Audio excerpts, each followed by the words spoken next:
Hey everyone, thanks for visiting TeslaMad.com again. Hopefully you guys are getting some good information. I figure for this next video and for the next few videos that I'm going to do to go on this page is going to be over several months. And as you may have already seen when you clicked on the link, you saw that it said Faraday cage for this page. And that's exactly what I'm going to be doing over the next few months. Is I'm going to be building a Faraday cage. More specifically, I'm actually going to be building a Faraday suit, which is why I'm holding this stainless steel spring.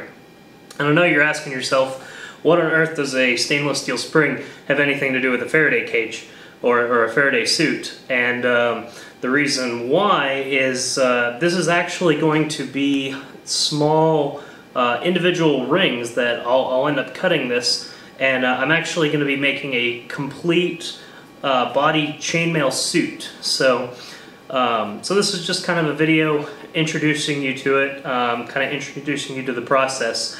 It seems like nobody out there has no information on Faraday suits, no information on, you know, the Faraday effect, what it is, why it works. And I know myself 7 years ago, when I got into coiling, but a few years later when I was a little more experienced in it, I was asking myself the same questions that you may be asking yourself now, which is why you're visiting here. What is a Faraday suit?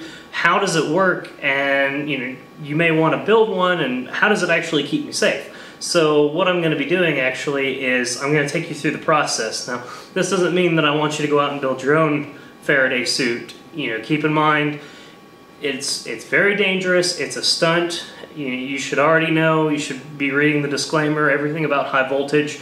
This stuff is dangerous and it can and will kill you. So I'm not saying I recommend you going out and trying this yourself, especially if you're new to coiling, you haven't been doing it very long, inexperienced, or don't have a lot of experience with high voltage. But if you are getting to the point where you really do want to give it a try, this is just going to be my experience with building a Faraday cage finally, or a Faraday suit finally, just because there's no information out there, and I want to be able to provide that information for people. So like I said, here are the springs. I've got several of them.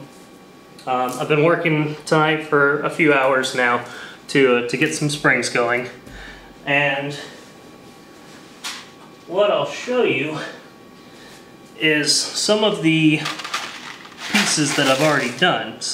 And I'm going to tilt the camera down here in a second, but basically these are the rings that I've cut already, and you just cut right down the center of this coil.